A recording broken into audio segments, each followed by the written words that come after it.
Hi, this is Barry Hamo. Thank you for stopping by for another dose of bite-sized bits of knowledge where we give you meaningful information in a short amount of time. Today we're talking about trusts. What are they and how do they fit into your estate planning? Because they should be a consideration in all people's estate plans. Not necessarily the right for everybody. We'll talk about that in the next video when we talk about advantages and disadvantages, but they should at least be a consideration. So what are they? Trusts are, at their core, a separate legal entity, just like a business, a corporation, an LLC. They're an independent legal entity, just like a person. They can own property, they can transact property, they can pay taxes, and so they're kind of like a separate entity. Think of it like that. There's three parts to them. There's trustees, beneficiaries, and assets. They have to have these three parts in nearly every kind of trust. Trustee, beneficiary, or beneficiaries, plural, and assets. Think of a trust as a car. You are going to put your assets into this car, and the car is going to drive. Only you're writing the map. You're creating the map. You're creating the blueprint for where it's going to go and how it's going to get there, how fast it's going to go, when it's going to stop, when it's going to turn. In my example, the car benefits the beneficiaries. It's 100% intended to benefit your designated beneficiaries. The assets are being used to benefit those beneficiaries in the way that you want. And the trustees are driving the car. So if one can't serve, you do a Chinese fire drill and the next one gets in the car and continues continues on your mission. You're fulfilling your wishes and continuing to drive on the map. So all of this kind of is memorialized in what's called a trust agreement. And the trust agreement in a revocable trust can be changed. You can change it anytime you want. You can redirect, you can change the map, you can change the car, you can change the bennies, you can do whatever you want in a revocable trust. In an irrevocable trust, as the name suggests, you really are much more limited in what you can change. And there are a lot of different ways to do that are more or less risky depending on your goals. So again, it's a car, trustee, beneficiaries, assets. It's all memorialized in a trust agreement.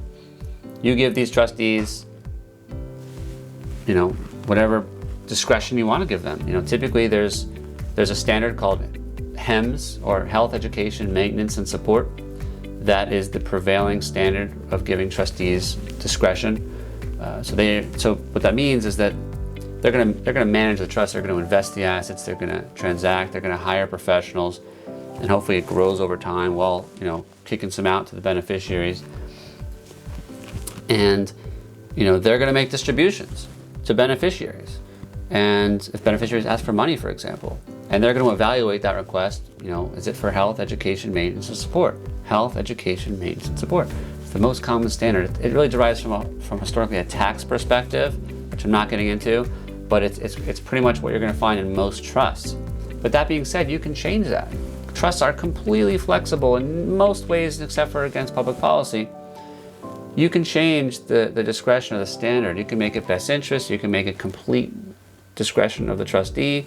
You can make it HEMS. You can make it combinations. You can make it, for corporate trustees one way, for individual trustees one way, for family trustees one way. The sky's the limit on what you can do with your trust. You just have to have the idea and the goals, and we'll walk you through the process of getting to something that makes sense for your family and your needs. So, you got this car, you got it driving along. It's for the beneficiaries. This is long after you're gone. You're going to make sure the assets are managed well, they're organized, they're protected. You're still providing for your beneficiaries. They can come in and start driving the car too at certain times as well. Most attorneys, I think, in my opinion, don't fully share the same philosophy with me about keeping money in the trust. In trusts in Florida, there's an asset protection benefit to beneficiaries if it's structured the right way. So I like to keep the assets in trust if it makes sense, if it's appropriate, versus giving the beneficiaries distributions and then terminating the trust. Because now the money's out, the assets are out. Their creditors can swoop in, their spouses can swoop in. It's just putting the assets and the money at risk, I think, unnecessarily. So I always have a discussion with my clients about keeping them in trust and helping the beneficiaries who are qualified and responsible to take over and transition in at certain ages. So trusts are not for everybody, like I said. There's advantages, there's disadvantages. We're going to talk about that next. but they should at least be a consideration in everybody's plan. And so I try to make that a part of our conversation. So thank you for stopping by. I hope you found this helpful. Stay tuned for more.